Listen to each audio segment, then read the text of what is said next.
Bonjour à vous toutes et vous tous sur French Morning. Je suis Francky Perez, je dirige le bureau commercial de French Morning en Californie. Nous sommes le média digital de référence pour les expatriés francophones aux États-Unis, au Canada et au Royaume-Uni avec un demi-million de visiteurs uniques par mois, où que vous soyez, que ce soit le matin, l'après-midi ou le soir. Un grand bonjour ou bonsoir à vous toutes et vous tous. Aujourd'hui, un clin d'œil particulier à notre audience américaine qui s'apprête à faire entendre sa voix lors des prochaines élections. Alors que vous soyez un investisseur chevronné ou que vous envisagiez de bâtir votre premier patrimoine en France depuis l'étranger, ce webinaire est pour vous. Nous allons explorer ensemble les stratégies clés pour construire un patrimoine immobilier rentable en France, adapté spécifiquement à votre situation d'expatrié. Je suis ravi de vous présenter notre invité du jour, William Desmoustiers. Bonjour William.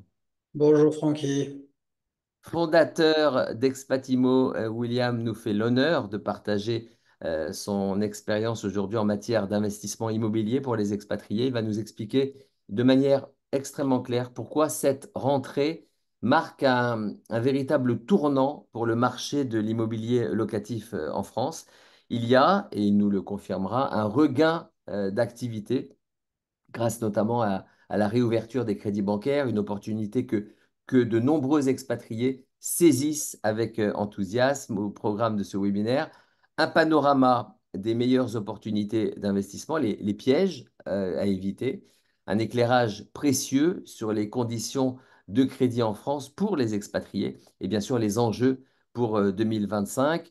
Si vous avez des questions à poser à notre expert, n'hésitez pas à le faire dans le chat. Je me ferai un plaisir dans à peu près 45 minutes de les lui transmettre. Restez avec nous, cela promet d'être un échange passionnant et riche en enseignements pour tous ceux qui souhaitent faire fructifier leur capital à l'international. William, merci encore d'être avec nous. Nous vous écoutons religieusement. Merci beaucoup Francky. Et en effet, je refaisais les comptes juste avant le webinaire. On a fait notre meilleur mois de toute la durée de l'entreprise. Donc j'ai fondé cette société il y a 4 ans et demi, le mois dernier. Donc on assiste vraiment à un regain assez fort de l'immobilier en France ces derniers mois. Et plus particulièrement depuis le mois de janvier. Ensuite, on a eu un deuxième cap au mois d'avril et là au mois de septembre où le regain est vraiment confirmé. Donc moi, j'aime bien rentrer directement un petit peu dans les sujets qui fâchent quand on parle d'immobilier en France, surtout pour une clientèle internationale. Donc, comme tu le sais, Francky, moi, ça fait déjà plus de 10 ans que je vis à l'étranger. Donc, je suis assez au sujet des différences de législation que l'on peut trouver entre la France et le reste du monde. Il y a un premier sujet qui me semble important d'aborder, c'est la partie diagnostic énergétique. Donc, c'est une nouvelle loi qui est entrée en vigueur en juillet 2021 en France qui permet de rénover les bâtiments et donc dans un but d'économie d'énergie. Donc maintenant, c'est un diagnostic énergétique qui est très connu des agents immobiliers. Nous, notre agence, tout le monde a été formé avec des diagnostiqueurs. Et ce que je veux dire par là, c'est que maintenant, c'est dans les mœurs que le prix de l'immobilier fluctue selon les diagnostics. Les bâtiments qui sont en G font toujours. Donc maintenant, il y a un audit énergétique qui est fourni, ce qui permet derrière à la banque de pouvoir prêter pour les travaux associés. Donc c'est vraiment plus un obstacle cette loi énergétique qui est passée maintenant il y a plus de 3 ans. Donc voilà, c'est un premier, c'est souvent des sujets que l'on aborde assez rapidement avec les futurs propriétaires. Il y a un autre sujet qu'on aborde également assez rapidement, c'est les risques d'impayés. Donc il existe en France, c'est indéniable, ça représente environ 1% des baux en France. Et nous, à notre agence, ça représente moins de 0,5%. Donc, comment on fait? C'est qu'il faut déjà bien sélectionner les locataires et on met de plus en plus en place également des assurances garantie loyer impayé. Donc, ce qui permet de garantir les revenus futurs et donc l'investissement locatif associé. Donc voilà. Un troisième point qui est souvent très important, c'est la partie fiscalité, où on a toujours un petit peu peur de la fiscalité en France, notamment ces derniers mois où on a vu beaucoup de lois qui allaient peut-être changer et qui vont finalement pas changer. On va refaire le point plus tard ensemble sur les opportunités et les sujets sur lesquels il faut être assez prudent. Donc on a un statut en France à privilégier qui est le LMNP. On va revenir dessus plus tard sur les changements de loi sur ce statut, mais ça reste un statut à privilégier en plus de la SCI à l'IS pour pouvoir investir. Donc ça permet d'amortir le prix du bien et de ne pas reporter comptablement l'amortissement dans le prix de revente. Donc c'est là où on a une vraie niche fiscale en France sur l'immobilier. Il en reste deux. La première, c'est sur la résidence principale. Malheureusement, on habite tous à l'étranger, donc on ne pourra pas faire une culbute sur sa résidence principale. Et la deuxième, c'est sur le LMNP, donc le loueur meublé non professionnel. Le fait de louer en bail meublé nous permet d'amortir la valeur du bien de son assiette comptable et donc de ne pas payer d'impôt pendant tout l'amortissement. On prend une moyenne de 10 ans, mais selon la rentabilité du bien, les travaux que l'on va associer au bien, ça va fluctuer entre 7 et 15 ans l'amortissement. Euh, voilà, donc maintenant je vais rentrer un petit peu plus dans le vif du sujet pour surfer, on va dire, sur cette nouvelle vague. Alors, enfin, l'immobilier, comme je pense pas mal de personnes le savent, est vraiment corrélé aux politiques monétaires. Donc on va le voir plus tard, mais les taux ont bien redescendu en Europe. Mais au-delà des taux qui baissent, et on va le voir, en fait, ils étaient toujours historiquement bas, les banques prêtent de plus en plus. Donc il faut saisir des opportunités, mais également éviter les pièges. Donc bon, comme tu l'as vu, j'aime bien commencer par les mauvaises nouvelles. Le premier piège, à Bien, mon terminé par sens, les bonnes. oh, voilà, exactement. C'est le risque Airbnb. Donc, bon, je ne devrais pas forcément citer une société parce que le risque, ce n'est pas Airbnb, mais c'est la location courte durée. Pourquoi? Parce que c'est dans la ligne de mire de nos députés et différents gouvernements déjà depuis plusieurs années. Et il y a un changement de réglementation qui devrait s'opérer en 2025.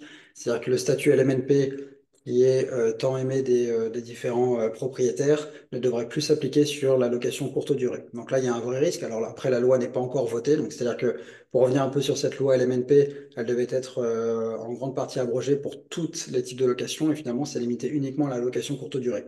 Chose qui ne m'étonne pas parce qu'ils veulent, enfin, il y a un souci d'offre et de demande en France sur le logement qui est structurel, je dirais même, dans notre société malheureusement.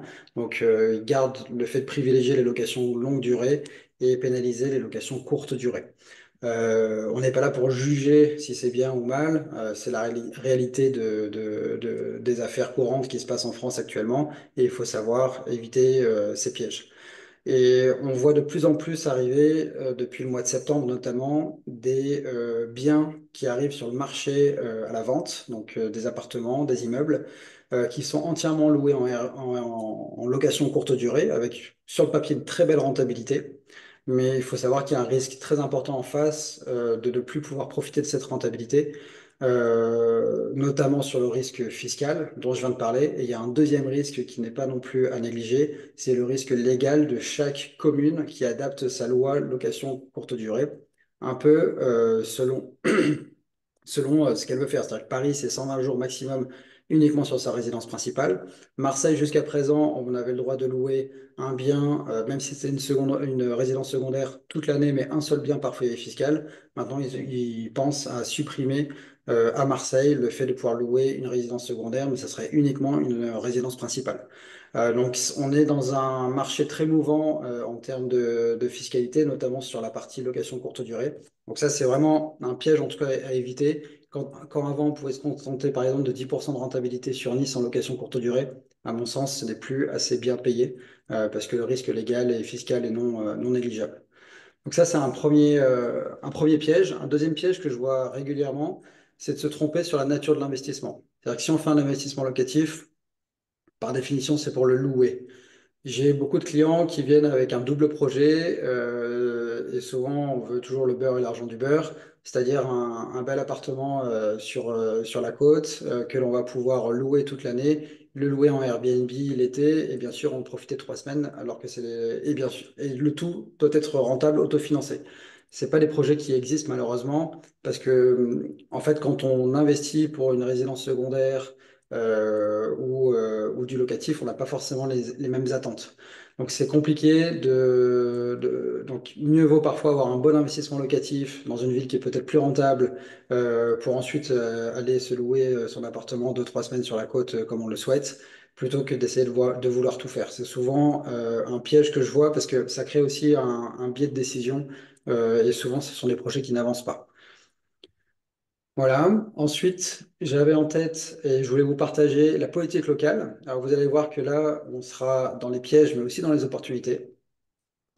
Il y a des vrais, c'est un vrai travail de fond qu'il faut faire sur chacune des villes. Et là aussi, on est sur un marché mouvant, mais on va dire avec des visions long terme. Je prends l'exemple.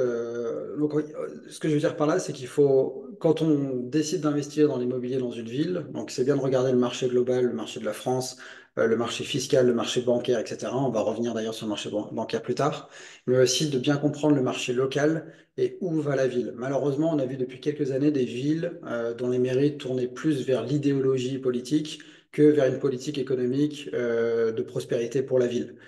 Donc ça a donné, je donne l'exemple régulièrement, et désolé s'il y a des personnes qui viennent de là-bas, mais de Grenoble, qui était une ville très en vogue il y a plusieurs années et qui est la ville qui a le plus baissé en termes de valeur immobilière ces dernières années, notamment pour des nouveaux problèmes de sécurité qui n'existaient pas il y a 15 ans, qui sont présents. Voilà, j'ai pas trop envie de citer d'autres villes, mais il faut bien regarder la politique locale avec la vision de la mairie passée et future. William, je permets d'intervenir sur ce Bien point. sûr. Il est évident, on reviendra en fin de webinaire sur le rôle d'Expat Imo précisément, mais de toute évidence, ce travail de prospective d'une ville et d'analyse du contexte politique d'une ville, c'est un service que vous proposez vous-même, sachant que chaque individu ne va pas rentrer dans l'analyse ciblée géographique. C'est un métier. C'est un mélange de géopolitique, de contexte politique à identifier. Donc c'est là où je voudrais le signaler d'entrée de jeu pour ne pas perdre les personnes qui assistent à ce webinaire. Ce travail qui est proposé, qui est présenté, vous vous substituez au travail qui doit avoir lieu, non? Exactement. Nous, en tout cas, on est là pour présenter une vision. Alors après, il n'y a pas tout le monde qui partage notre vision et we agree to be disagree, hein, comme on dit. Mais nous, on arrive vraiment avec une vision assez forte et sur certaines villes sur lesquelles on n'est pas présent depuis plusieurs années. Et pour le moment, enfin, le vent est en train de tourner pour certaines villes, donc ça nous donne raison. Et j'en suis pas forcément heureux d'avoir raison sur le sujet. Mais en effet, nous, En fait, nous, depuis le début, quand j'ai monté la société, on a toujours été positionné du côté de l'acheteur. Donc moi-même en étant expatrié depuis une dizaine d'années, en ayant acheté tous mes biens depuis l'étranger, en comprenant le contexte d'investir sans visiter, toute la société a été créée autour de ça. Donc nous, on expose à chaque fois cette politique locale et pourquoi on croit aux villes et pourquoi on croit à certains quartiers des villes dans lesquelles nous sommes présents et pas forcément tous les quartiers. Donc là aussi, il y a un travail vraiment national, ensuite au niveau de la ville et ensuite au niveau des quartiers. En Donc il y a des l'occurrence, de vos valeurs trois exemples, futures, voilà pardon. exactement. En l'occurrence, de Voilà, vos trois voilà, exemples c'est principaux. exactement. Bon, c'est des exemples parmi d'autres. Après, on pourra décrire un petit peu plus les villes sur lesquelles on est présent. Mais Toulouse, c'est une ville qu'on est en train d'ouvrir, par exemple, parce que en termes d'emploi, donc de l'industrie et le TGV qui va arriver, c'est une ville qui a pour moi toujours un bon potentiel. L'Est reste avec un très bon dynamisme en étant au cœur de l'Europe. Et Paris, il va y avoir de plus en plus de belles opportunités sur Paris, notamment, je ne sais pas si vous avez vu, mais voilà, les prix on a la fin sur la stagnation et la baisse de prix, notamment dans certains quartiers, mais d'ailleurs certains quartiers qui n'ont pas du tout baissé. Donc Paris restera Paris, et je pense qu'il y aura des opportunités à prendre également dans cette ville.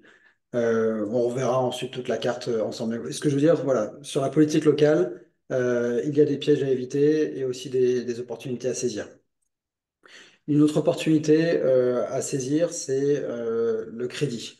Moi, pour ceux qui ont déjà vu certaines de mes présentations, je suis assez cash sur le sujet. Le seul intérêt de l'investissement en France, il n'y en a pas deux, il n'y en a qu'un seul, c'est le crédit. C'est-à-dire que les conditions bancaires en France sont exceptionnelles. Vous empruntez à taux fixe sur 20 ans, il n'y a aucun pays au monde qui propose cela. Donc il faut en profiter pour lever de la dette. Et la bonne nouvelle, c'est que oui, les banques prêtent aux expatriés, qu'ils soient aux États-Unis, au Canada, en Angleterre. On a des solutions de financement je vais un petit peu plus les détailler juste après, pour les expatriés français. Les taux ont baissé. Et encore une fois, c'est pas pour moi l'argument principal. L'argument principal, c'est que surtout les banques ouvrent à nouveau les vannes du crédit, ce qui permet de redynamiser le marché de l'immobilier. Et là, nous, on le voit nettement en 2024 et surtout en cette fin d'année. Il faut savoir qu'en fin d'année, normalement, c'est une période assez creuse dans l'immobilier, puisque les gens sortent des vacances d'été, c'est la rentrée, il y a Noël qui approche, il faut mettre les enfants dans les différents cours, etc. Les gens ont du mal à se projeter et on fait nos meilleurs mois en ce moment. Donc, voilà, il y a un contraste par rapport qui est très très net par rapport aux années précédentes. Pour détailler un petit peu le crédit, alors je vais vous prendre deux exemples, notamment par rapport aux banques. Les banques, elles ont beaucoup prêté dans les années 2020-2021 et donc elles ont un bilan qui est déséquilibré. Pour ça, elles ont besoin de liquidité sur leur compte. Donc traditionnellement, on empruntait donc, en tant qu'expatrié, souvent on dit qu'il faut environ 25% d'apport, donc sur un bien immobilier à 200 000 euros. On va mettre 50 000 euros d'apport dans le projet et ensuite la banque va prêter 150 000 euros avec 3,5% d'intérêt. Il y a une manière de lever plus d'argent, et encore une fois, c'est vraiment le principal avantage de l'immobilier en France, c'est de mettre uniquement 30 000 euros d'apport dans le projet pour que la banque paye 180 000 euros sur le projet. Et là, ces 20 000 euros, ça va être de l'argent qui va être placé à la banque. Alors, nanti ou pas, ça va dépendre un petit peu des établissements bancaires, sur une valeur mobilière, donc compte titre ou sinon des placements de la banque, qui seront rémunérés selon le risque que souhaite prendre le client. Donc, ce que je veux dire par là, c'est que on a toujours 50 000 euros d'apport. Sauf que au lieu de faire un effet de levier sur 150 000 euros, on en fait sur 180 000 euros. Et il y a 20 000 euros qui sont fructifiés sur un autre compte. Donc ça permet aussi de diversifier ses actifs, de ne pas mettre les 50 000 euros uniquement dans l'immobilier, mais aussi de diversifier dans un actif mobilier. Donc ça, c'est un schéma qu'il faut avoir en tête parce que c'est le schéma des banques actuellement. Encore une fois, elles ont besoin d'équilibrer leur bilan. Donc il ne faut pas hésiter, pardon, à mettre des liquidités chez elles pour jouer le jeu. C'est-à-dire que la banque, il faut la voir comme étant un partenaire bancaire. On a souvent dans notre esprit un peu chauvin se dire le banquier prend trop de marge un peu partout, etc. Mais ça reste un commerçant. Donc moi, ma vision sur la banque, c'est vraiment de pouvoir prendre les assurances qui sont liées à la banque, que ce soit la propriétaire non occupant, l'assurance du crédit, si elle le propose pour les expatriés, parce que c'est pas le cas de toutes. C'est vraiment de jouer le jeu sur une stratégie long terme avec la banque et c'est comme ça qu'on va pouvoir lever sur un premier projet, un deuxième, etc. Donc et c'est une réelle opportunité, surtout en ce moment, d'aller chercher des crédits. Encore une fois, en fin d'année, normalement, même les banques, en général, elles ont déjà clôturé leur année, leur enveloppe de crédit immobilier est déjà pleine, et c'est toujours pas le cas actuellement. Donc il y a des belles opportunités à prendre de ce côté-là. Donc voilà, pour faire un petit wrap-up, les pièges identifiés, donc toute la partie location courte durée, le focus locatif, donc encore une fois, si on fait un investissement locatif, c'est pour rester sur du locatif, c'est pas forcément pour avoir une résidence secondaire, c'est deux choses différentes. Les politiques locales qui sont des pièges comme des opportunités, et le crédit qui reste une énorme opportunité en France. Donc, dans le prolongement, il y a quatre créations de valeur dans l'immobilier en France. La première, c'est le remboursement du capital qui est emprunté. Donc, c'est un petit peu ce que j'ai expliqué tout à l'heure. Donc, on est sur le fait de lever de la dette auprès de la banque et le locataire va rembourser cette dette sur une échelle de 15-20 ans. On a un cash flow qui est généré après impôt. Donc ça, c'est pas sur toutes les villes et sur tous nos projets immobiliers. On a des projets immobiliers qui s'autofinancent et même qui génèrent un cash flow. Alors ça va pas permettre d'en vivre, mais ça va permettre de pouvoir en tout cas réparer les chaudières, etc. et faire des petits travaux au fur et à mesure d'exploitation du bien. L'inflation, qui était un gros sujet, qui l'est toujours. Donc l'inflation, en fait, allège le poids de la dette, surtout quand on emprunte à taux fixe. Et c'est là la magie du crédit immobilier en France, c'est qu'aujourd'hui, on achète à 3,5% le crédit. Si dans 2 ans, le crédit est à 2%, on pourra le renégocier à la baisse. Si dans 2 ans, le crédit est à 6%, on restera à 3,5%, ce qui est unique au monde. Et quand on a un crédit à 3,5% et donc on est protégé contre l'inflation d'une certaine manière, donc si l'inflation remonte à 6%, la valeur du bien va monter, surtout les loyers vont augmenter, donc ça permet d'alléger totalement le poids de la dette. Et ensuite, on a une plus-value potentielle du bien à la revente. Alors, sur ce point-là, chacun a sa propre opinion. On reste en France sur un marché qui est en crise depuis plusieurs années, plusieurs décennies même, sur l'offre et la demande. Il faudrait plus de 170 000 logements par an en France et ils sont loin d'être créés pour pouvoir assumer en tout cas la démographie croissante et surtout le changement de mode de vie. Il y a de plus en plus de divorces, on a besoin de plus de logements, etc. Sur le point suivant, William, juste pour revenir très brièvement sur les taux d'intérêt, je voulais être certain d'avoir bien compris. On préconise, on conseille un taux fixe plutôt qu'un taux variable ou c'est le contraire? En France, en fait, le marché propose quasiment exclusivement à 98% des taux fixes. D'accord. Donc, ça permet de se protéger à la hausse. Donc, notamment si on retrouve un nouveau cycle inflationniste, le crédit ne va pas monter, mais le loyer, oui, Mhm. parce qu'il est indexé sur l'inflation. Et à l'inverse, si le cycle inflationniste dans lequel nous sommes actuellement baisse drastiquement et si les politiques des banques centrales américaines et européennes remettent un afflux monétaire sur le marché et donc des crédits qui retomberaient à 1-2%, on pourrait les renégocier son taux à la baisse. Mhm. D'accord. Mais et la tendance aujourd'hui, les économistes prévoient une baisse des taux plutôt qu'une hausse. Oui, là on est plutôt sur une baisse de taux. On est D'accord. sur une baisse de taux, mais on est sur une échelle de 20 ans. Donc personne ne pourra dire dans 10 ans où seront les taux. En tout cas, pas moi. Donc voilà, ça permet de s'en protéger. Donc on retrouve en fait les quatre effets de création de valeur. Donc sur les premières années, donc les loyers vont monter grâce à l'inflation. Les charges montent également sur l'inflation, mais l'emprunt reste fixe parce on emprunte à taux fixe. À partir de 10 ans, on va amortir le crédit. Donc une partie du loyer va être rognée par l'imposition. Et ensuite, une fois que le crédit est remboursé, donc là on voit que le crédit ne bouge pas, mais les loyers, eux, augmentent. Les impôts aussi, parce qu'ils sont indexés sur les loyers. Ensuite, on peut profiter entièrement du cash flow. Voilà, c'est un schéma, il ne faut pas forcément prendre en compte les échelles, mais ça permet un petit peu de visualiser différemment la création de valeur. Donc on peut toujours je ne sais pas, Francky, si tu sais répondre à cette question, mais en général, dans l'immobilier, on dit que le meilleur moment, c'était hier, et puis le deuxième meilleur moment, c'est aujourd'hui. Il faut profiter de l'inflation, notamment pour les raisons que j'ai évoquées sur le fait d'emprunter à taux fixe et les loyers augmentent avec l'inflation. Donc, naturellement, 1000 euros aujourd'hui vont valoir dans 20 ans entre 400 et 600 euros selon l'inflation que l'on aura dans les 20 prochaines années. Donc, ça donne vraiment une idée de l'effet de l'inflation en fait sur son crédit et surtout sur l'argent que l'on garde sur son compte en banque. Il faut profiter des taux d'intérêt bas. Ça, c'est une courbe des taux d'intérêt en France sur une quarantaine d'années. Voilà, donc là, vous avez la source en bas que j'ai utilisée pour faire ce schéma. Donc moi, mes parents, typiquement, ils ont emprunté au début vers 15%. Et au fur et à mesure, les taux ont baissé. Donc là, on est arrivé, en fait, la période 2016-2022 était une période historique. Beaucoup veulent revenir à cette période-là, et souvent, ce que j'explique, c'est que c'était pas une période normale. L'argent gratuit, et c'est pour ça qu'on a eu une vague d'inflationniste assez forte ces dernières années dans la foulée. Donc, on a vu les taux qui ont énormément augmenté. Ils n'ont pas augmenté énormément, je veux dire, en volume, mais surtout en termes de rapidité. Ils ne sont jamais montés si rapidement. On s'est retrouvé en France avec des crédits à 4,5%. Tout le monde a crié c'est scandaleux, etc.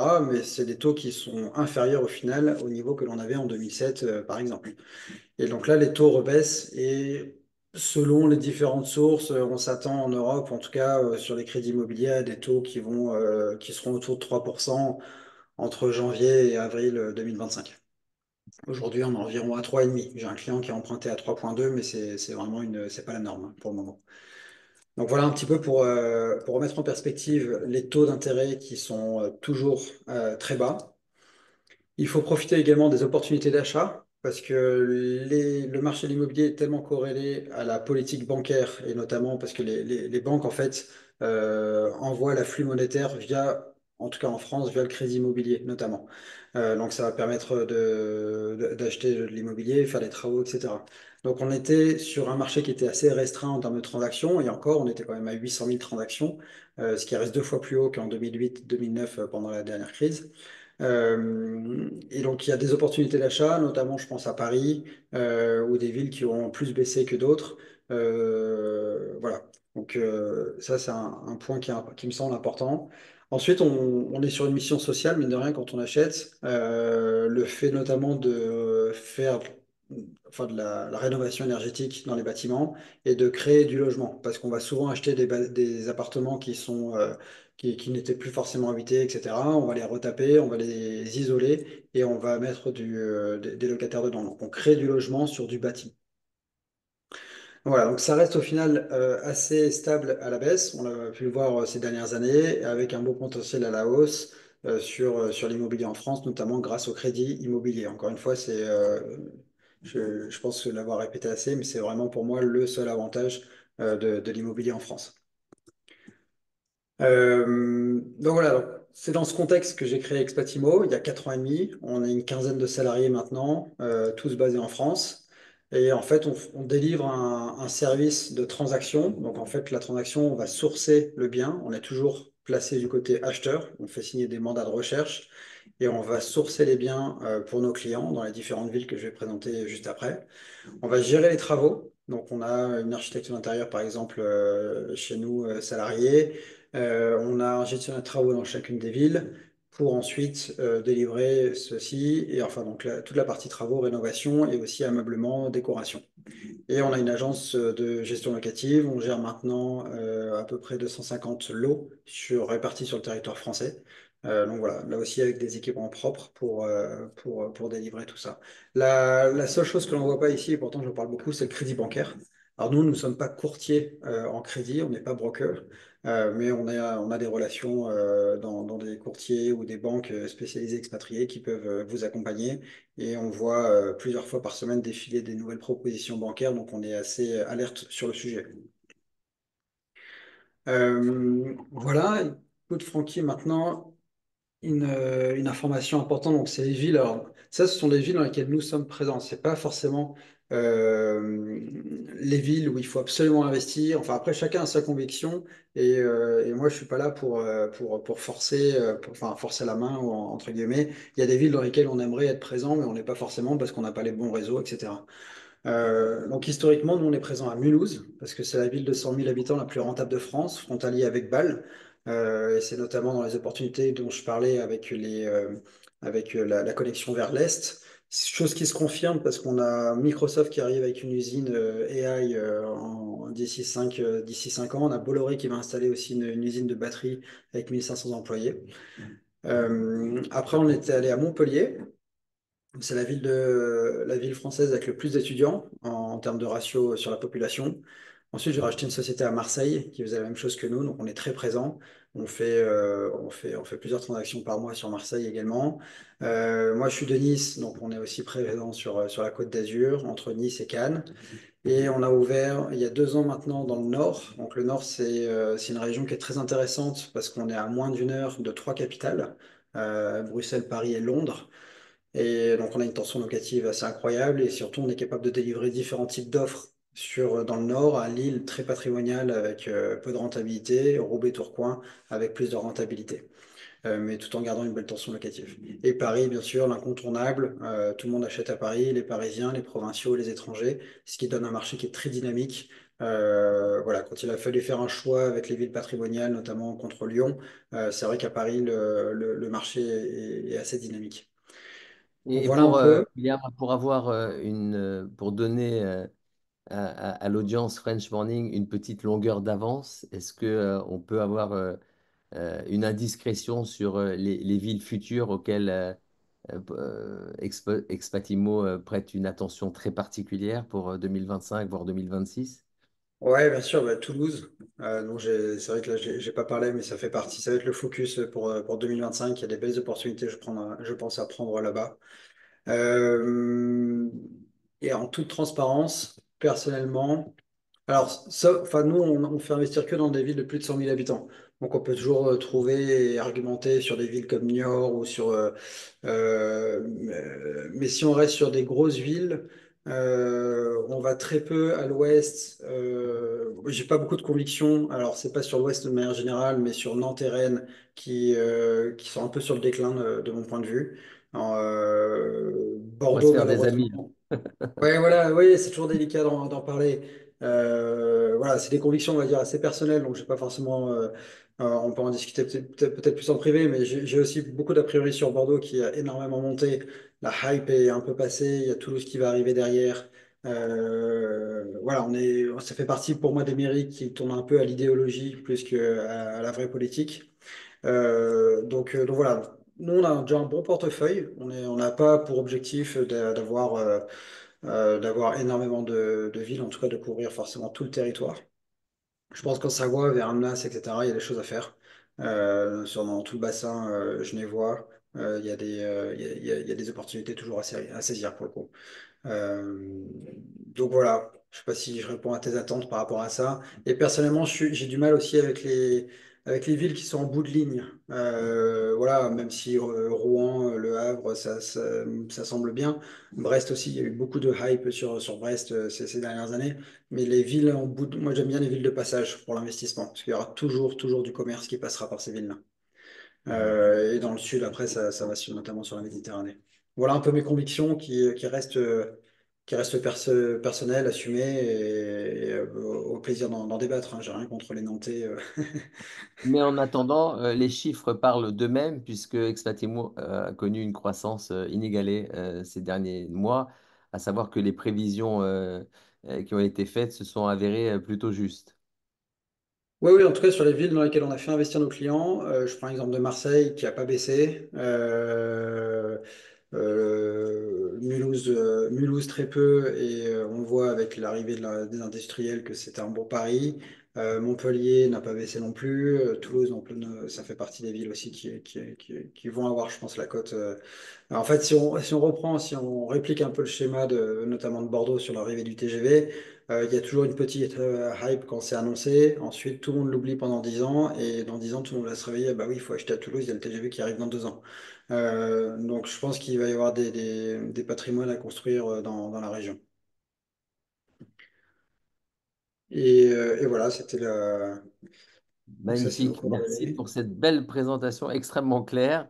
Je te propose, William, de prendre quelques questions pour revenir peut-être sur certains points que tu as évoqués lors de cette présentation et aller peut-être davantage en profondeur sur certaines choses ou pas. Avec J'ai, plaisir. Est-ce que tu veux que je montre quelques exemples?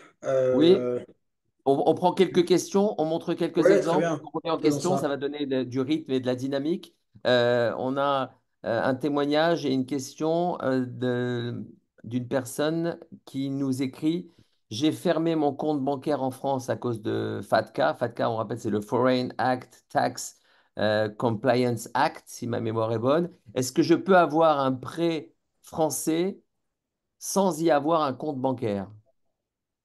Non.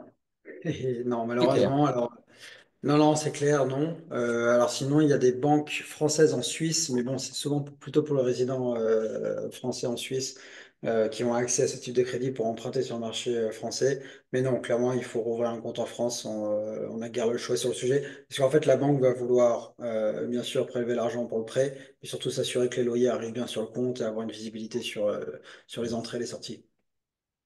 Autre question qui nous arrive, est-ce que vous travaillez avec des personnes qui souhaitent non pas un investissement locatif, mais qui cherchent par exemple un pied-à-terre à Paris? Sur Paris, oui. Dans les autres régions, moins.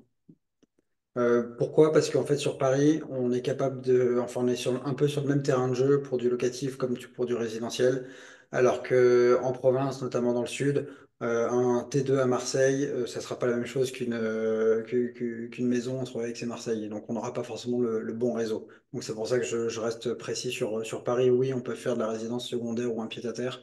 C'est moins le cas dans les autres régions. Est-ce que, je la lis telle quelle, hein, je la découvre en même temps que toi, est-ce que les prêts à 3,5% sur 20 ans fonctionnent sur les pieds-à-terre non locatifs? Sinon, est-ce que je pourrais louer le bien à ma fille pour une très petite somme? Alors oui, il y a deux questions. Donc oui à la première, la banque va probablement demander plus de garanties en termes de garantie financière à la banque. Et pour répondre à la deuxième question, oui, on peut louer pour la. Alors, faut vérifier ce point-là s'assurer qu'il n'y ait pas d'abus sur le loyer. C'est-à-dire que je pense pas qu'on puisse louer pour 1 euro symbolique à sa fille. On peut louer pour un prix d'amis, on va dire, mais on peut pas louer pour zéro. C'est-à-dire que Et, derrière, ça. et pas Pardon? pour le prix du marché, et pas pour le prix estimé être le prix du marché? Voilà, je dirais de manière raisonnable, moins 20% par rapport au prix du marché, par exemple. D'accord. Ok. Non, mais à vérifier en tout cas avec un fiscaliste de cette partie-là. J'hésite, nous dit une personne, entre la bourse et l'immobilier. La bourse ou la vie, hein, j'ai l'impression que c'est la question posée. Pourquoi privilégier l'IMO? On privilégie l'IMO uniquement pour l'effet de levier. C'est-à-dire que la bourse le permet moins, en tout cas en France, c'est impossible. L'immobilier, on va permettre de développer ça. En fait, dans l'idéal, il faut faire les deux, mais pas au même moment. C'est-à-dire que de lever beaucoup d'argent quand on est jeune pour pouvoir créer de la dette et se créer un patrimoine. Et parce qu'ensuite, l'immobilier est pardon, enfin, moi, je fais énormément de bourse également à titre personnel. Et notamment, je ne sais pas si tu te souviens, mais dans la partie nantissement qu'on plaçait à la banque, tout est placé en bourse. Mhm. Donc, on peut faire les Les deux en 20 même 000 temps. sur les 50 000. Exactement. On peut faire une partie des deux en même temps, mais l'idéal, c'est de se créer un capital via l'immobilier. On peut presque imaginer le revendre dans 25-30 ans et tout placer en bourse. Parce que enfin, la bourse a d'énormes avantages, d'être plus liquide que l'immobilier. Il n'y a pas de locataire à virer, ni un contexte légal aussi qui est plus maîtrisé. Donc la bourse apporte une rentabilité aussi qui défie la concurrence, notamment des villes comme Paris, nettement.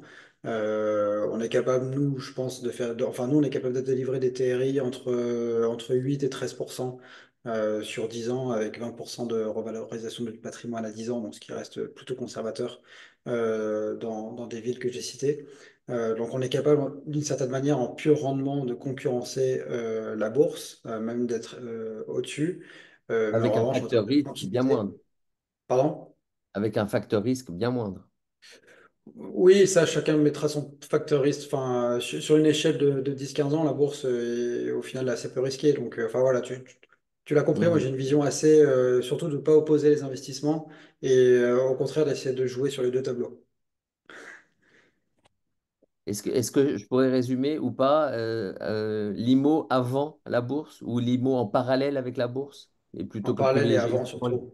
privilégier pour lever de l'argent et ensuite profiter des dividendes de la bourse pour pas avoir à gérer les locataires et tout ce que, voilà, tout ce que l'immobilier, enfin toutes les contraintes qu'il peut y avoir dans l'immobilier. What about ski resorts localizations? On nous écrit là en anglais. Est-ce que vous vous êtes intéressé, et proposé des solutions pour les les endroits, les stations Ouais, de c'est ski, très à la mode, pardon, ouais. les Station de ski. localisations de stations de ski, oui. Ouais, Val d'Isère, Val Thorens, qui ont énormément monté ces dernières années. Alors, on s'y intéresse, mais c'est trop niche pour nous pour y aller, parce que la clientèle intéressée, alors, en tout cas, c'est pas forcément notre target d'une certaine manière. Mais oui, il y a des opportunités à prendre. Mais comme je disais, c'est que nous, on aime bien aller dans les villes au moins de 100 000 habitants. Et donc, c'est pas forcément le cas des ski resorts. En fait, nous, on adresse, comment dire, on adresse des villes assez grandes. Après, il y a plein d'autres opportunités à prendre, à faire dans l'immobilier, parfois dans des Cannes, par exemple, c'est la ville dans laquelle le Airbnb fonctionne le mieux en France. Parce qu'il y a des congrès toute l'année, etc. On pense que c'est Paris, mais pas du tout. C'est Cannes, la ville qui fonctionne le mieux pour le Airbnb. Ce que je veux dire, c'est que il faut créer, enfin, si on travaille seul et si on connaît très bien un lieu, on peut créer des opportunités, on peut se créer soi-même des opportunités.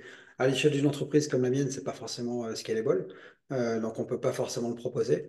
Mais typiquement, dans les ski resorts, il y a sûrement des très belles opportunités. Il faut voir le plan d'enneigement, il faut voir aussi le plan de la mairie et de la région. Est-ce que c'est une région qui est pour tout interdire ou pas? C'est vraiment une politique locale qu'il faudra vérifier.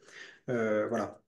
Moi, je ne sais pas pour vous qui nous suivez actuellement, je fais cette petite parenthèse, mais ce que j'aime bien chez William, c'est qu'il ne prêche pas uniquement pour sa paroisse. Il est vraiment authentique et transparent. Et c'est ce que j'ai beaucoup aimé la première fois qu'on a commencé à faire des webinaires ensemble. Et c'est vraiment très appréciable et je voulais te le signaler comme ça.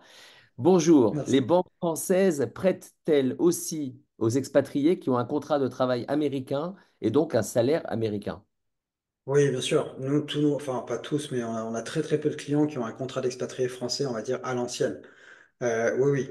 En étant donc avec un contrat américain, elles vont regarder la taille de l'entreprise, votre poste, depuis combien de temps vous êtes dans l'entreprise. Si vous avez des bonus, ils vont prendre la moyenne des 3 dernières années de bonus. Et c'est bien d'avoir des bonus assez stables sur les 3 dernières années. Quand il y a beaucoup de fluctuations, les banques ont du mal à le prendre en considération. Mais oui, oui, bien sûr. En fait, la banque va identifier, enfin, un peu comme partout dans le monde, le profil de risque. Ok, je vais prêter de l'argent, quel risque est associé, et ensuite, quelle garantie je vais prendre en face. Donc, si on est sur un entrepreneur qui a une entreprise qui a 5 6 ans, qui fonctionne bien aux États-Unis, elle va considérer cela comme étant plus risqué qu'une personne qui est salariée, et donc lui demander peut-être plus de garanties, plus d'apports ou d'argent placé à la banque. Donc chaque cas est différent, et voilà, dans chacune des banques. Mais oui, oui, bien sûr, il faut, en tout cas, ça coûte rien entre guillemets de demander et de voir, de calculer sa capacité d'emprunt et de voir quelles conditions les banques peuvent fournir, sachant que on arrive sur un marché qui semble être de plus en plus compétitif pour les banques. Donc les conditions, on est plus sur une tendance où ça s'améliore. Mm. On a de nombreuses questions, hein. Vous pouvez encore continuer pendant quelques minutes à nous les adresser sur le chat. Je me ferai un plaisir de les transmettre et les poser pour vous. On a également sur cette slide les coordonnées directes pour entrer en contact avec William, l'adresse email. Je suppose que le numéro de téléphone, c'est un C'est mon contact WhatsApp. WhatsApp. WhatsApp, C'est ça, c'est mon parfait. contact Alors, WhatsApp. Moi, je suis basé aux Émirats Arabes Unis.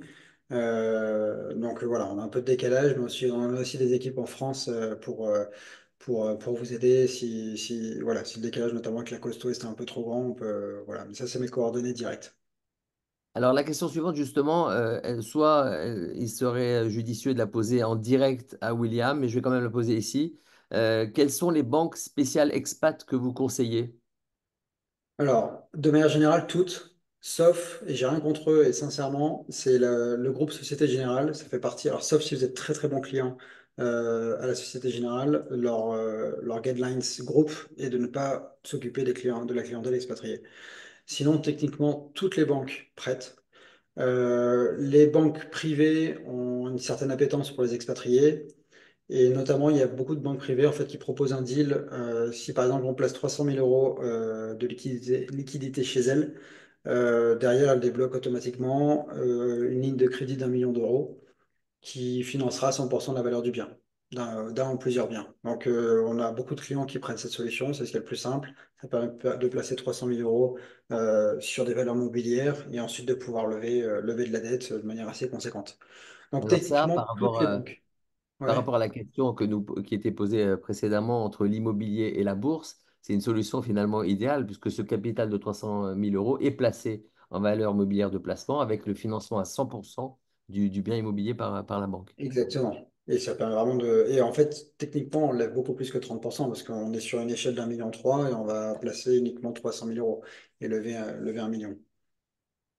Quelle est la durée actuelle d'obtention d'un crédit en tant qu'expat en moyenne? Alors en moyenne, c'est entre 15 et 20 ans. Après, cela va dépendre de l'âge. Voilà, donc plus on approche de la soixantaine, plus on pourra emprunter que sur 5 7 10 ans. Mais en moyenne, nos clients empruntent entre 15 et 20 ans. Et ça n'existe Comment? plus. Les prêts de 25 ans n'existent plus. Et 30 ans, plus du tout. Pour les expats, enfin pour les résidents français, il existe encore des prêts sur 25 ans, mais pour les expats, il ne faut pas trop compter dessus. Alors qu'aux États-Unis, on est habitué à aller jusqu'à 30 ans, mais détente. Ouais. Ah oui, c'est pas le cas. Mm. Comment Expat Imo se rémunère?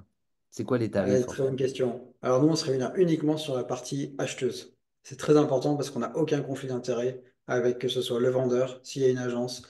Pareil sur la partie gestion de travaux, on se rémunère jamais chez l'artisan. Donc nous, on se rémunère uniquement sur la partie acheteuse. Ça nous permet de présenter uniquement des biens qu'on serait nous-mêmes prêts à acheter.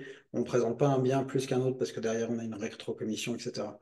Donc nous, on se rémunère à hauteur de 6% de la valeur du bien, avec un minimum de 8 000 euros et un maximum de 24 000 euros, ce qui est ultra compétitif, notamment sur le marché parisien. Euh, Ensuite, on se rémunère à hauteur de 10% du montant des travaux, sur la gestion des travaux. Et ensuite, on se rémunère sur un mandat de gestion locative à hauteur de 6% hors taxe, donc ça fait 7,2% TTC des loyers et un demi-mois de loyer à l'entrée du locataire. Donc plus, on va dire, William, oui, on est entre nous, on est dans la transparence la plus totale depuis le début. Je vais me permettre avec toi une question très franche et très ouais, directe. ouais, bien sûr. J- dans la tarification que tu me présentes, tout me semble extrêmement clair, à part un point. Ouais. Et moi, j'appelle ça le point wedding planner. Tu sais, quand on fait appel à un wedding planner pour préparer un mariage, le wedding Mhm. planner, il se rémunère avec un pourcentage de ce que vont facturer les prestataires. Est-ce que c'est pas gênant de savoir que notre conseil, notre expert, va toucher un pourcentage sur un montant de travaux? Autrement dit, tu vois ce que je veux dire? La dynamique de Ouais, je te vois négociation arriver, des même sur le travaux. montant du bien. Voilà, Quel est notre intérêt de négocier à la baisse et pas à la voilà. hausse? On parle franchement, il n'y a pas de Ouais, tabou, hein, ouais, bien donc sûr, mais c'est une très bonne question. Et en fait, il faut garder les choses simples. Et nous, on fonctionne qu'à la confiance. Il n'y a qu'à voir sur Trustpilot les avis, etc. Il y a... Enfin, nous, donc, on se base sur chacune des affaires pour descendre les prix, etc. Tous nos budgets de travaux sont respectés. Donc, à chaque fois, on présente des fiches. Je pourrais en présenter une peut-être rapidement après, où on présente les budgets de travaux, etc., d'ameublement. Tout est bien respecté. Donc, je vois ton point. J'ai pas de réponse à part la confiance. Ça paraît très bateau, mais c'est très important chez nous. Nous, enfin, ce que je dis à toutes les équipes, c'est que notre premier business, c'est la confiance. La confiance, ça passe par la communication, ça passe par des vrais chiffres qui sont respectés, et ça fonctionne très bien comme ça. Donc, j'ai pas envie de.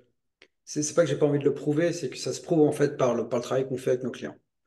exact, par le travail. Et par les Je- résultats Et par les également. résultats, oui, voilà.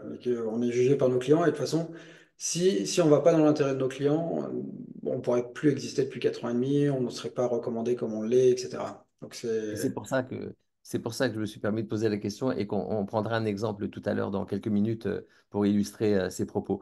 Très rapidement encore d'autres questions qui sont nombreuses. Je vis au Royaume-Uni, nous écrit-on, depuis 20 ans. Jusqu'à récemment, j'étais en CDI, mais je viens de changer de travail et suis en CDD. J'ai toujours un compte bancaire en France. Pour un projet LMNP, est-il indispensable d'avoir un CDI? Euh, alors, ça dépend du type de CDD. Si c'est un CDD, on va dire renouvelable, c'est-à-dire que quand on vit à l'étranger, les banques peuvent prendre en considération. Parfois, il y a des contrats qui sont basés sur la validité du visa, par exemple du visa de travail, ce genre de choses. La banque, clairement, elle va chercher de la stabilité. Donc, s'il n'y a pas de visibilité après le CDD, ça pourrait poser problème. Si c'est clair que c'est un contrat quasiment exclusif avec une entreprise qui va être renouvelé, etc., ça pourrait passer, peut-être avec plus de garanties. En tout cas, c'est certain que ou sinon, il peut y avoir aussi une lettre de l'employeur. S'il y a une contrainte, notamment technique, je vois aux Émirats, il y a des contrats qui sont limités par rapport au visa de travail, donc c'est techniquement des CDD. Mais l'employeur fait souvent une lettre à la banque en disant oui, certes, c'est un CDD, mais techniquement, la personne est embauchée en CDI et donc la banque le considère comme étant en CDI. J'avais également un exemple d'un client qui travaillait sur les chantiers navals à Singapour et qui avait que des CDD renouvelables. Mais il a prouvé qu'il avait, depuis 6 ou 7 ans, il était renouvelé tous les ans de son CDD. Donc la banque l'a considéré que c'était un CDI.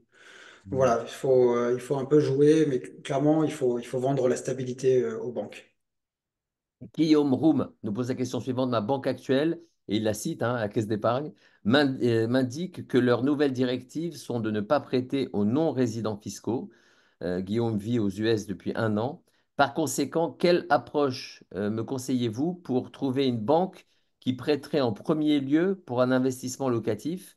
Aussi, cela est-il faisable lorsqu'on n'est pas encore propriétaire de sa résidence principale? Alors oui, enfin moi j'ai pas de résidence principale, et j'ai plusieurs biens locatifs, donc ça c'est totalement décorrélé, il n'y a pas de sujet là-dessus.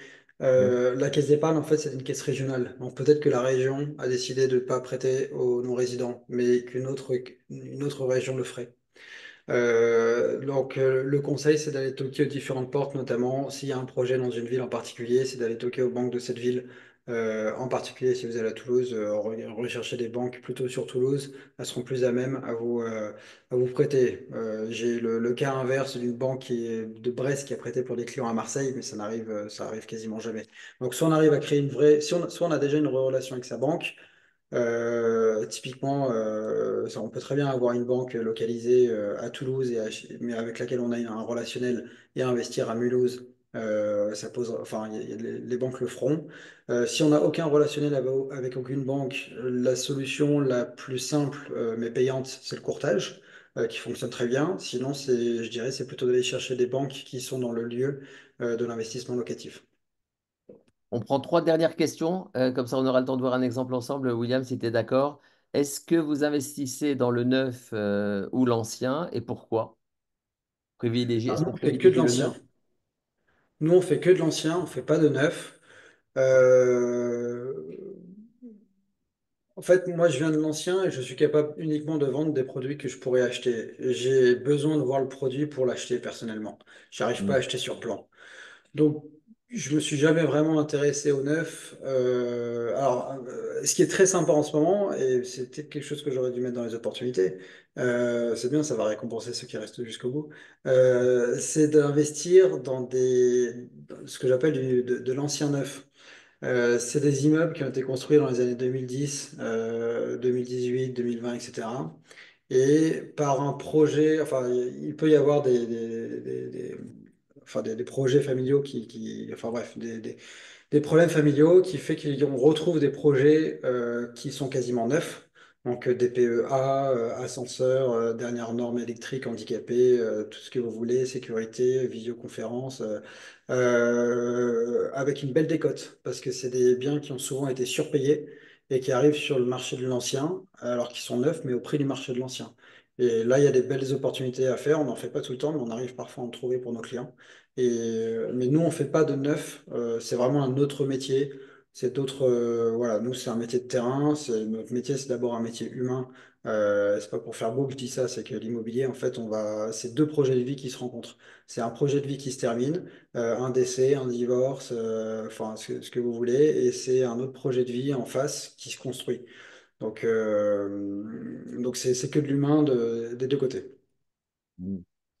Les banques prêtent aux expats qui ont une petite LLC aux États-Unis ou seulement un emploi en Alors général? la LLC, oui, typiquement c'est mon cas, hein. Je suis expatrié entrepreneur. Donc je pense que c'est un peu ce cas dont cette personne veut parler. Il faut au moins 3 ans de bilan. Hmm. C'est le minimum et on n'aura pas les meilleures conditions. Voilà, encore une fois, 3 ans de bilan positif, un business si possible avec de la récurrence. Voilà, la banque, elle va vous regarder vraiment comme étant un entrepreneur, donc avec des conditions d'entrepreneur, elle va s'assurer que vous puissiez, en cas de coup dur, assumer le crédit. Donc oui, c'est possible, mais encore plus contraignant que le CDD. Est-ce que les frais de gestion d'Expatimo sont déductibles des revenus imposables en régime LMNP? Oui, bien sûr. Le comptable, en fait, il faut comprendre qu'en régime LMNP, vous déduisez à l'achat les frais de notaire, nos honoraires, vous déduisez les travaux, la gestion de travaux, vous déduisez les honoraires de gestion dont cette personne parlait, vous déduisez toutes les assurances liées au crédit, les assurances liées au bien, et même si vous devez vous rendre à Marseille en avion, puis en taxi pour une AG, pour une assemblée générale de copropriétaires, vous avez le droit de déduire votre billet d'avion, votre taxi, etc. Il faut être capable de tout prouver. Techniquement, vous pouvez déduire tout ce qui vous sert à opérer les revenus liés au bien. Donc c'est comme une entreprise. Donc voilà. Mais après, il ne faut pas faire d'abus. En tout cas, il faut être capable de prouver tout ça. Post-Brexit, est-il compliqué d'obtenir un crédit en France pour un expat résident fiscal au UK? Ça l'a été, ça l'est moins. Les banques rouvrent un petit peu plus le crédit. Mais ça l'a été, c'est vrai. Bon, maintenant, ça fait bientôt 10 ans. Ça passe Aline, vite. l'ermite, nous pose la question. Elle vit au Royaume-Uni depuis 30 ans. Elle ne travaille plus, mais elle est propriétaire d'un freehold pour lequel elle perçoit un loyer conséquent. Est-ce qu'elle peut espérer un crédit bancaire pour investir dans un locatif et un pied-à-terre sur Paris? Alors, locatif ou pied-à-terre, faudra décider. Mhm. Mais j'ai pas la réponse. J'ai pas envie de dire n'importe quoi. Les banques aiment. S'il est déjà 100% remboursé et qu'il y a des revenus conséquents, alors sinon il y a d'autres solutions. Ça dépend un peu de la valeur. Si on parle de 300 000 pounds, mais si on parle de plus 1, 2 millions de pounds, ce genre de valeur, donc c'est-à-dire si on a Les un deux, bien déjà remboursé, pardon, elle nous précise, les deux. Investir les dans du deux. logement et un pied-à-terre sur Paris. Bon, voilà, j'espère que c'est plus de 2 millions de pounds. Ce que je veux dire par là, c'est que sinon, il existe des banques en Belgique ou au Luxembourg, donc basées en euros, qui vous Mhm. permettent de faire un crédit sur lequel il y aura une hypothèque sur le bien à Londres ou en tout cas en Angleterre, à condition que ce soit vraiment à Londres. Voilà, donc il y a des banques qui permettent de faire du leverage sur un crédit hypothécaire. C'est souvent sur des gros montants, c'est rarement. C'est rarement, Et, voilà. ouais. Et finalement, je vois qu'il nous reste que quelques minutes et les questions continuent d'affluer en fait. Donc vraiment, je vous invite les amis à entrer en contact directement avec William. J'aimerais bien qu'on voit un exemple avant de se quitter, William. Ouais, bien sûr. Alors attends, si je fais ça, normalement tu vois plus. Euh, et si je fais ça, là Oui, tu vois mon navigateur. absolument. Si on peut Ok, agrandir le document, voilà. Super. comme ça c'est bien. En fait, Ouais. donc ça c'est la manière dont on présente nos fiches à chaque fois avec un nouveau client. Donc ça c'est un appartement, c'est un immeuble à Mulhouse qu'on a vendu au début du mois dernier. Donc on va toujours décrire sur la gauche la composition de l'immeuble ou de l'appartement. On va joindre des photos, des vidéos, les diagnostics, etc. Donc c'est plus tout ce qui est partie information. Quand on clique sur l'adresse, on arrive sur Google Maps. Alors j'ai pas pris bon exemple, on n'a pas beaucoup de travaux, mais donc là on a prévu. Techniquement, il n'y a pas de travaux, mais on provisionne toujours des travaux quand il n'y en a pas, parce que c'est de l'immobilier, il y en a toujours. On ajoute des photos et là on ajoute un business plan détaillé où ici on rappelle les chiffres clés, donc notamment l'investissement total, qui correspond au prix du bien. Donc là, tu vois, tu parlais de négociation, là, on a Mhm. descendu de plus de 40 000 Ouais. euros. Le montant des travaux qui est estimé d'ameublement. Donc ça, c'est les montants dont je parlais tout à l'heure, on les met toujours ici. Nos honoraires qui sont basés donc sur 6% de ce prix-là et 10% de celui-ci. Les frais bancaires, en fait, quand vous faites un crédit immobilier en France, vous aurez toujours des frais bancaires, des frais de dossier de la banque. Donc ça, c'est un montant qui est estimé, mais qu'il faut prendre en compte dans son CAPEX d'investissement. Il ne faut pas oublier, il y a peu de personnes qui le prennent en compte. Les honoraires de notaire également. Et donc là, ça nous donne un investissement total qui est rappelé ici. On a les loyers annuels qui sont pondérés avec 2 semaines de vacances locatives. Là aussi, c'est notre côté précautionneux, un peu conservateur. On a le prix au mètre carré, le rendement brut. Donc le rendement brut, c'est le loyer annuel, donc celui-ci sur l'investissement total. Et le rendement net, c'est en prenant en compte toutes les charges d'exploitation. Ouais, je vais les détailler plus loin. Et ensuite, on a le cash flow, donc c'est des cash flow annuels. Donc voilà, là, on arrive à trouver des cash flows positifs notamment sur Mulhouse, à Montpellier, dans d'autres villes. Je vais aller, donc là, on peut régler un petit peu ces conditions d'apport, les durées d'emprunt, les taux, etc. Et là, on affiche toutes les charges d'exploitation qui sont prises en compte dans les business plans, notamment la taxe foncière, l'assurance propriétaire non occupant, la comptabilité et la CFE, donc ça c'est notamment dans le régime LMNP, les charges propriétaires, donc ça c'est toutes les charges de copropriété, donc là dans le cadre d'un immeuble, il faut payer le ménage, l'eau et l'électricité de commun, et la gestion locative voilà, qui est là pour gérer les locataires, les charges d'emprunt, donc les intérêts et l'assurance emprunteur. Voilà, et donc là, à la fin, on donne un TRI global sur 10 ans. Voilà, je ne vais pas aller trop dans le détail, on pourra discuter plus loin, mais on a des graphiques aussi pour expliquer le cash flow. Ça, c'est un immeuble à Mulhouse. Là, c'est un appartement, d'ailleurs, qui est totalement off-market en ce moment sur Marseille. Donc voilà, Marseille, on va aller chercher dans les très bons quartiers. Pour ceux qui connaissent Marseille, on est boulevard Baille, juste à côté de la Timone, à 6% de rentabilité brute, quasiment 5% net, avec là, pour le coup, beaucoup plus de travaux. Et là, nous, on le garantit jamais sur papier, mais c'est un contrat moral qu'on a avec tous nos clients, qu'on dépasse pas ces montants-là, et je dis pas qu'on les a jamais dépassés, parce que quand il y avait une forte période d'inflation, on n'a jamais dépassé plus de 10%, ça je peux le dire en dormant tranquille. Ensuite, on propose beaucoup de colocations aussi à Montpellier, où là aussi, on va être en cash flow positif à 8% de rendement brut. Voilà, c'est trois exemples. On est aussi présent sur Paris, on le fait sur Nice, on fait dans tout le Nord aussi. Il y a beaucoup d'opportunités à prendre. Voilà, mais ça permet un peu de présenter les fiches et de montrer un peu aux gens comment on travaille avec nos clients. Tu peux cliquer juste 2 secondes sur graphique et business plan, qu'on ait juste un aperçu rapide de la masse d'informations disponibles quand Bien on est sur. sûr. En fait, le business plan, on va expliquer année par année sur 30 ans, le cash flow, le cumul de cash flow, etc. Quand on clique dessus, ensuite, on a tout un détail, notamment comment sont calculés les amortissements, etc. Et le graphique, il va nous permettre en fait de voir la ventilation du cash flow sur 30 ans. Donc là, ça monte parce que les loyers montent, ça baisse parce qu'on va commencer à payer de l'impôt à partir de la 12e année, donc la fin de l'amortissement à l'MNP. Et à la 21e année, on a fini de rembourser le crédit, donc le cash flow explose. Et on a associé, bien sûr, le rendement associé à l'investissement. Et là, après, dans les réglages, parce qu'on aime bien la transparence, on met même le détail du calcul de l'amortissement. Et si les gens veulent changer, voilà, ils peuvent le faire.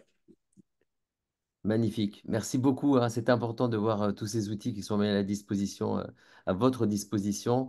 Nous arrivons, les amis, à la fin de ce webinaire spécial sur l'investissement immobilier en France pour les expatriés. Un grand merci à vous toutes et vous tous pour votre attention et votre intérêt. Merci également à notre expert, William, pour ses conseils avisés et sa vision éclairante sur le marché immobilier français. Nous espérons que vous repartez avec des idées claires, des stratégies solides et une meilleure compréhension des opportunités qui s'offrent à vous depuis l'étranger, que vous soyez aux États-Unis, au Canada, au Royaume-Uni ou ailleurs. Investir en France est non seulement possible, mais aussi rentable avec les bonnes informations et une approche bien planifiée. Si vous souhaitez approfondir certains points, n'hésitez pas à entrer directement en contact avec William et son équipe, l'équipe d'Expatimo. Je vous invite, si ce n'est pas déjà le cas, à nous rendre visite également sur notre site frenchmorning.com. Vous y trouverez de nombreuses ressources, de nombreux articles pour vous guider dans votre parcours d'expatrié. Merci encore, William, et à bientôt. Merci à toi, Francky, à bientôt.